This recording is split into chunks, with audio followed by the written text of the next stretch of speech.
come in. Welcome to my channel. Grab your fishing pole. Come on now, let's go. See how it goes.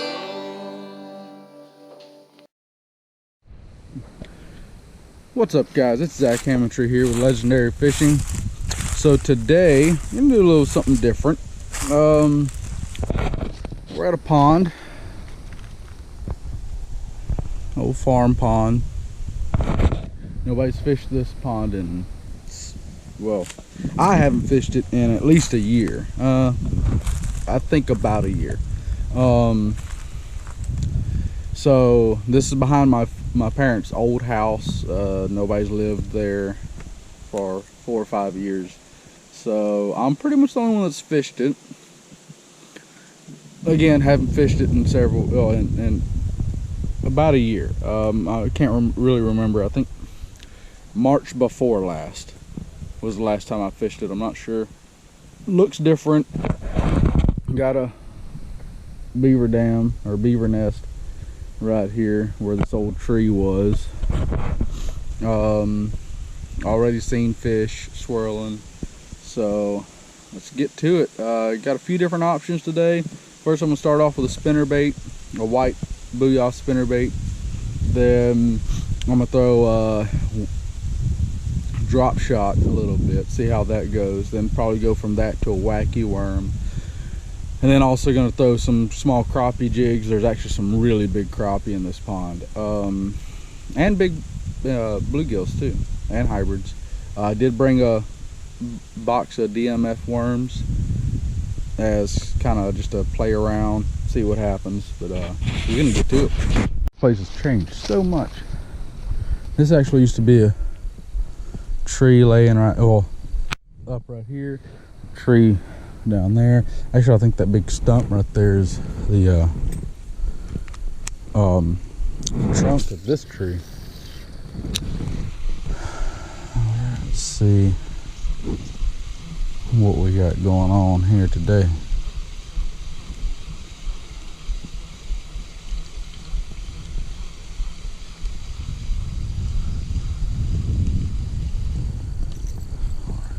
Check my drag very quick. All right, I'm loosening that up. There used to be some really nice sized fish in here, but just kind of over the years, not fishing it enough, and basically overpopulation. Most of the bass in here are going to be about a pound, maybe a little less. All right, let's see. I'm actually going to reel this one slow this time. This cooler weather might have had them down a little bit deeper, wanting a slower presentation.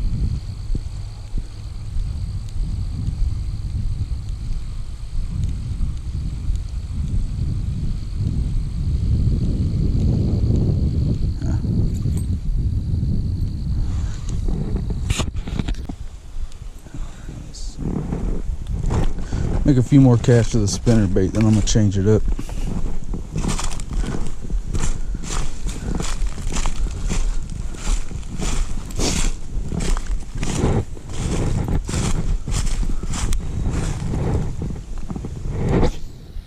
Oh, that's not what I wanted to do at all. Oh, maybe it is. I got one.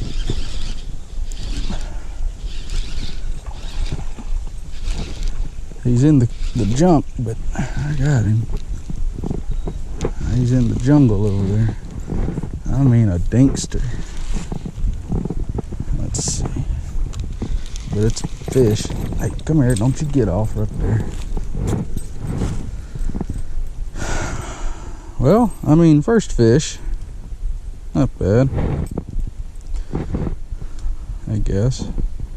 At least we got one. Stirred up the whole place getting him in, but we got him.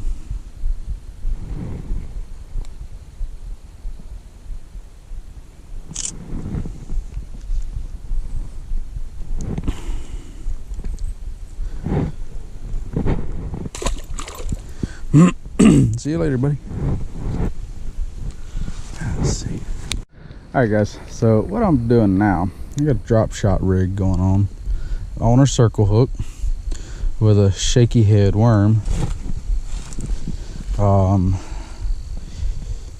think that's Watermelon Magic. Got a little Liquid Mayhem garlic crawfish scent to it with the tip dipped in garlic chartreuse dipping glue. Throw it out there to the middle, let it fall. I'm not really going to be working this the way you normally would a shaky head because I'm casting from the bank. Or not shaky head, drop shot. Halt. But I just wanted to throw this around a little bit, see what we could get going on.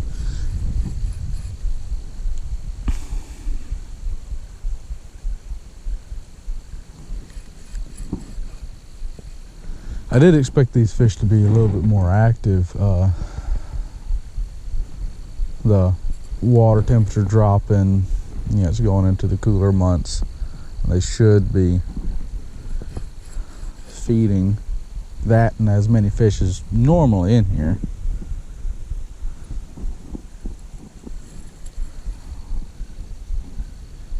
I've literally walked up and with using live shiners though, I've literally walked up before, not even cast, just set my bait right in the edge of the water and caught fish before.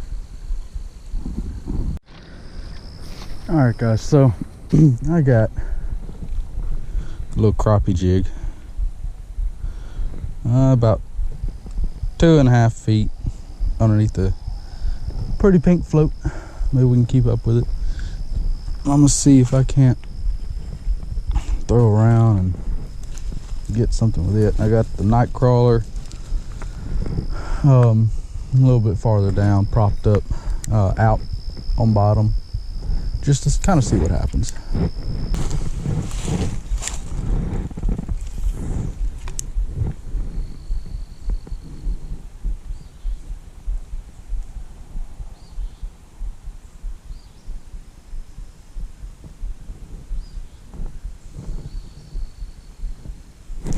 Oh, I had a hit. Just let it sit there.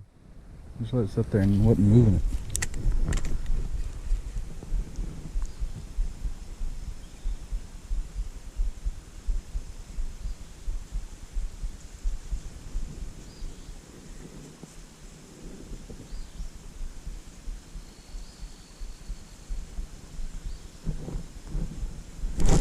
Oh.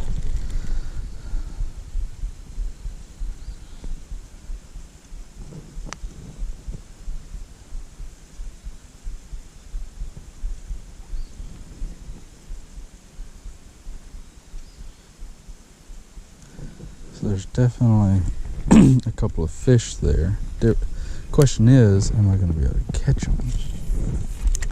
Because one thing that I'm worried about is getting hung in some limbs or something down in there and losing my rig.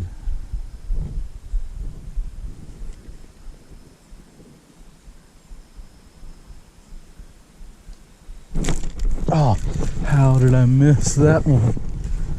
Dang it.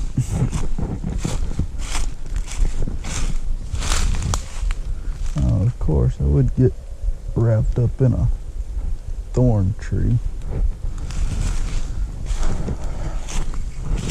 Now that one, honestly, it kind of seemed like it might have been a bluegill. So, yeah, they're grabbing right there at the hook. They're not grabbing past the hook. So,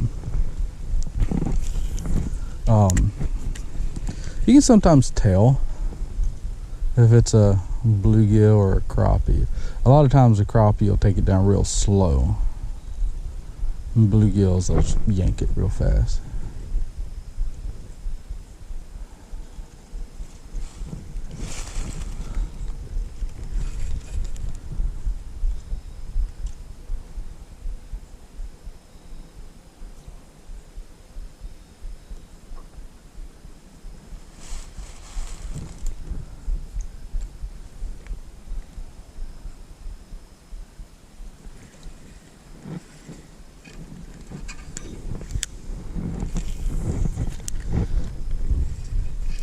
Dang it, and there's the tree I was worried about. Of course, not only am I gonna probably break off and lose my rig, it's probably gonna scare any potential fish that was there away. I put a little bit bigger jig head on this time, so it's gonna be a little difficult to see this float because it's made for 1/32 ounce, and this is, I'm pretty sure it's bigger than 1/32, but I don't know the exact size. But anyways, basically did the same thing as I did with the other one. Pinched off the tail of a fluke style bait.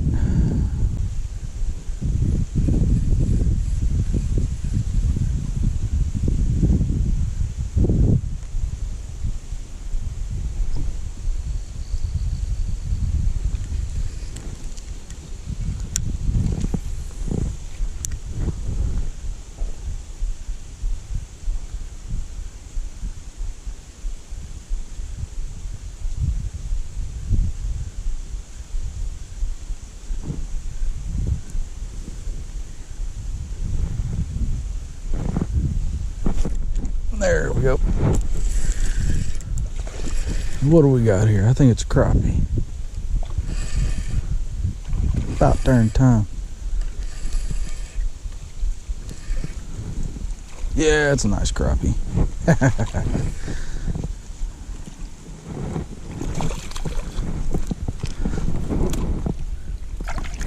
Yeah, there we go. He choked it too. Let's get over here in the light so we can see these colors. All right, that's what I was after. Nice crappie, and he ate that son of a gun.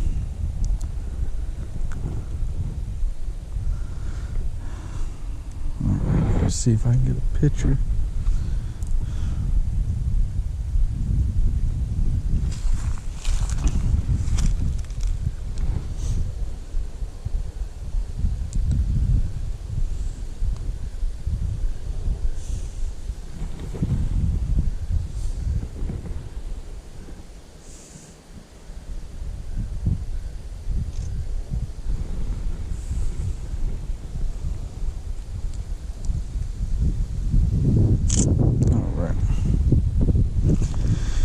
So the deal with the crappie here,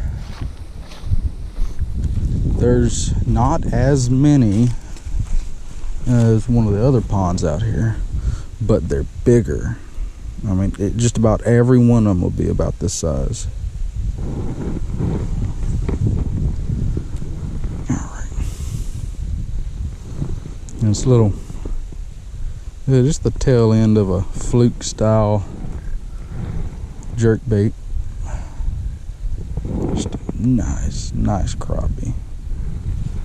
I'll see you later, buddy.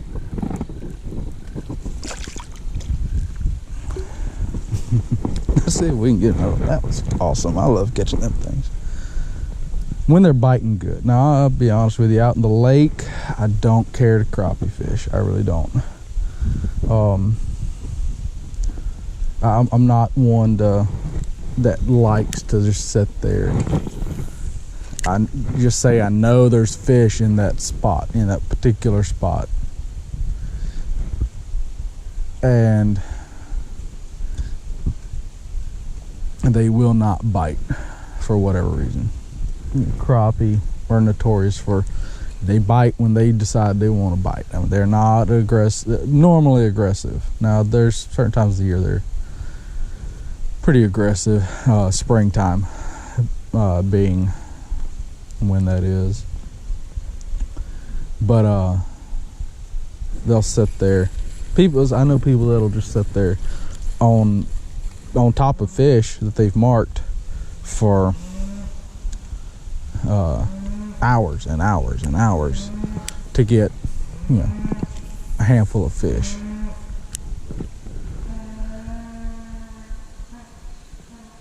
Good Lord at all the animals.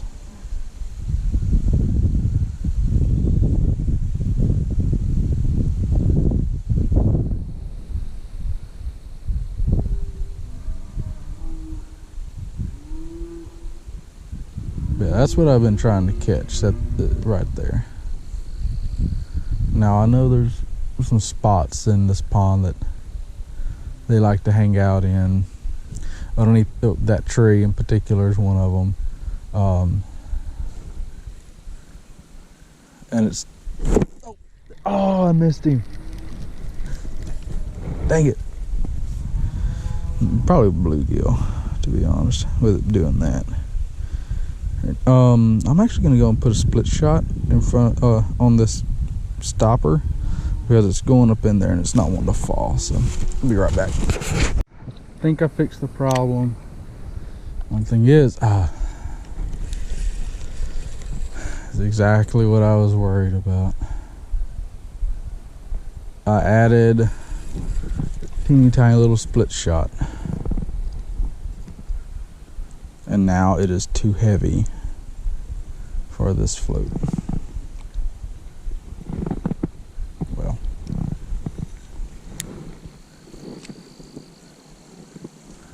so I guess I'll have to just deal with it sticking every once in a while.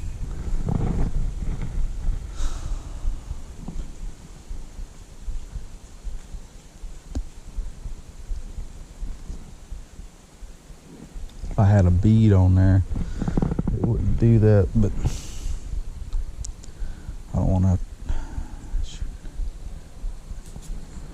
I was about to say I don't want to take it apart to get it to work. Looks like I might have to.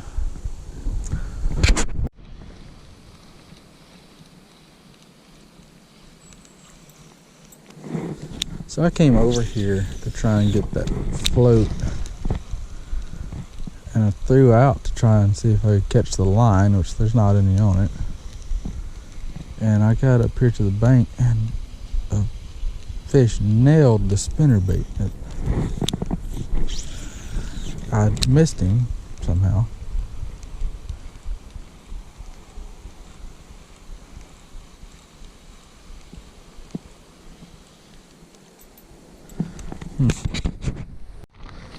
Back over here at this corner, but I changed to a wacky rig, and there he is, little guy.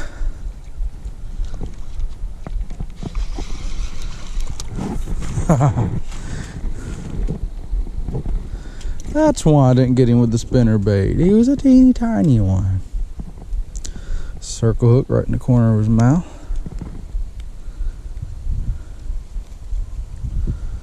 Actually, might be easier to get it out if I could close his mouth. Come on, close your mouth. Yeah, there we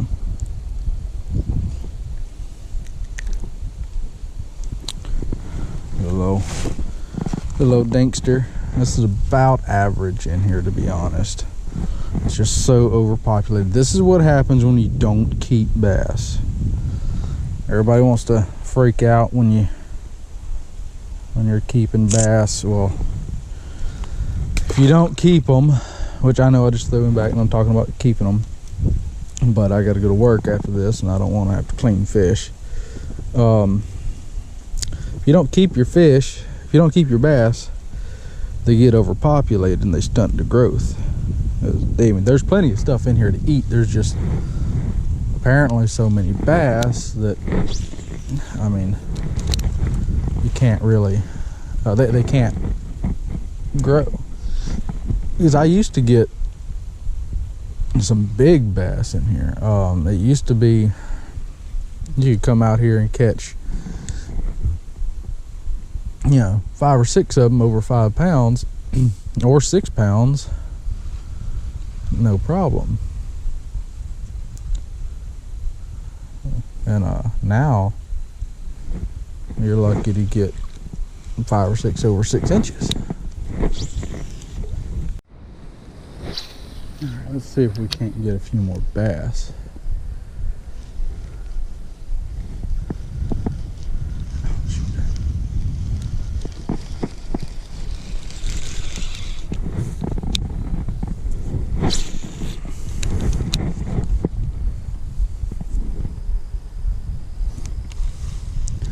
So there's a line of grass or weeds right there at the edge of the bank. And that's where I'm going to kind of focus my casts here in just a second. I actually seen a fish swirl right here is why I stopped, and I thought I seen him chasing after my bait, but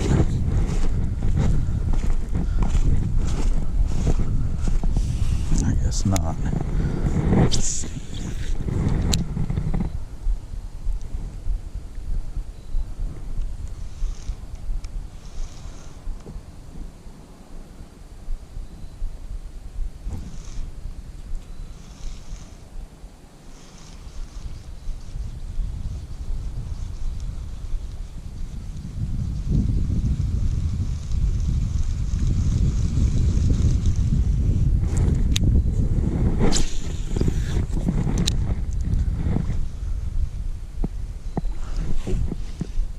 There's one. Oh, he came off. That actually looked like a decent size one. I don't know what happened.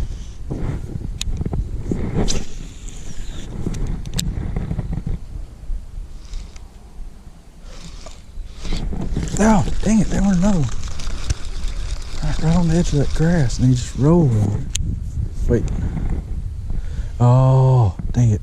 My hook wrapped around, hooked back into the worm. Yeah, that'll do it. I just missed 2 of them because of that.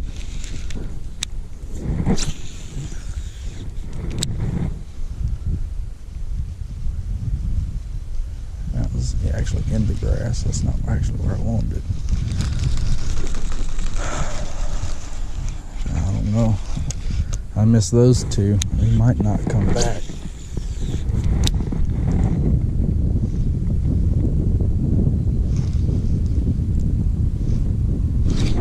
There's, oh, dadgummit. What is going on?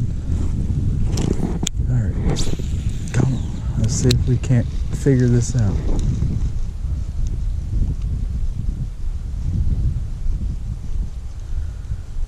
No. Not on it this time. I'm gonna throw it a little bit farther out. Maybe they're sitting there trying to figure out where this bait went.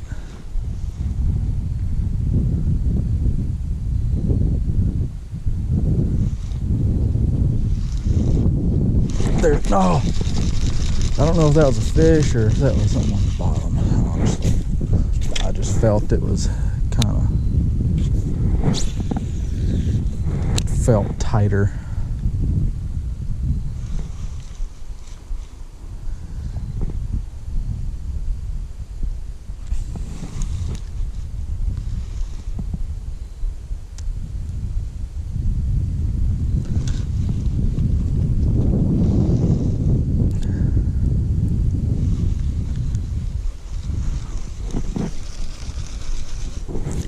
I missed at least 3 fish. We caught maybe 4 right there.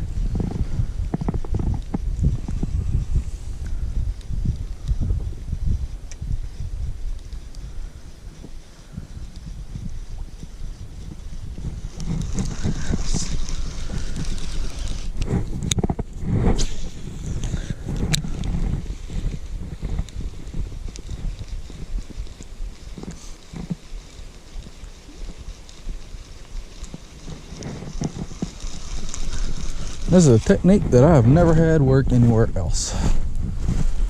Throw it out, a wacky worm, throw it out and reel it across the top of the water. I've tried it in other places and never worked.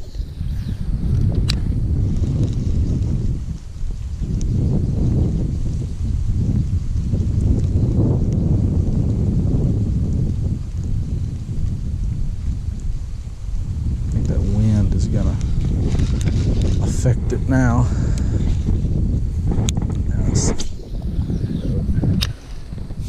I'm gonna work it normal this time.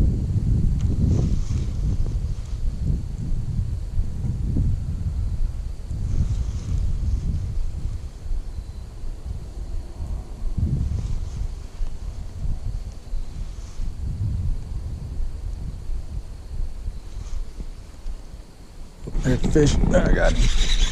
I got that one. That's the biggest one so far. He ain't big by no means, but I don't know, maybe half a pound.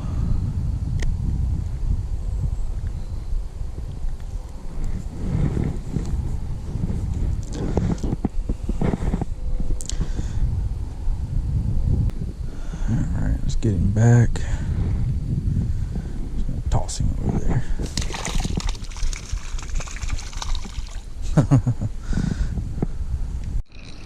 Alright guys, let's see. I think I got a turtle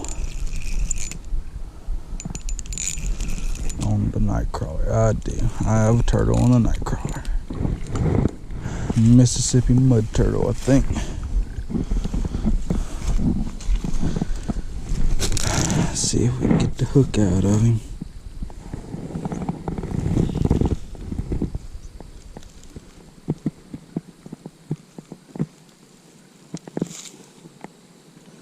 Yeah, I'm definitely gonna need pliers. Alright, we're back over here trying to get a crappie.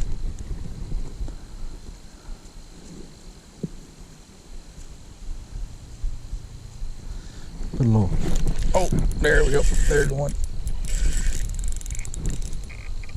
Oh, he got me wrapped up in the tree. Oh, okay, he's out. Got a little white curly tail grub. Oh, he's pulling though. This might not be a crappie. Oh, it is though. No, it is.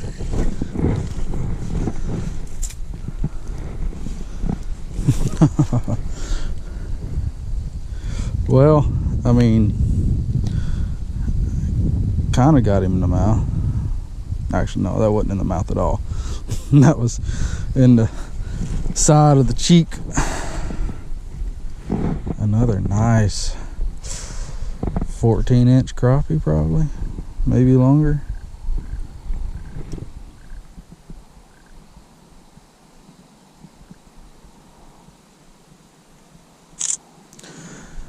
All right, let's get this one back. See if we can't get another one. See you later.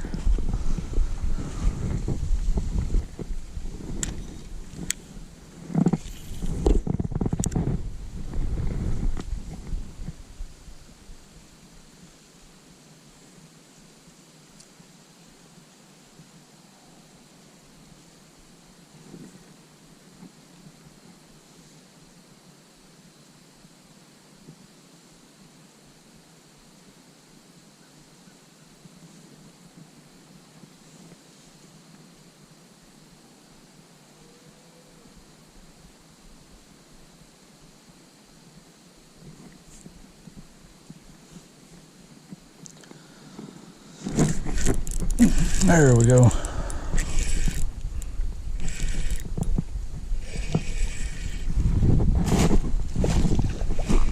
Oh, crap.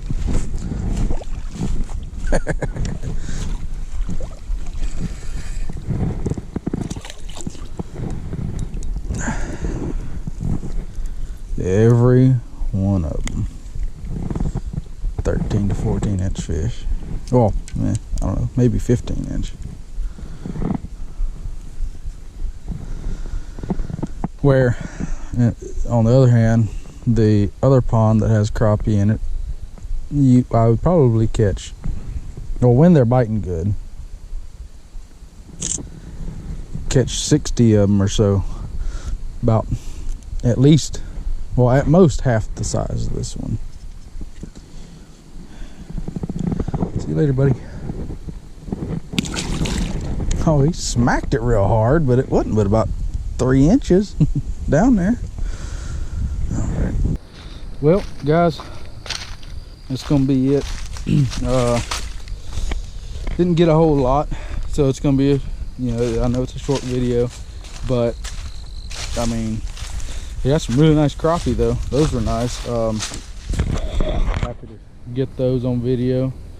I only got 3 of them, so that's unfortunate, but it's kind of the way it goes when you're fishing with artificials for for crappie.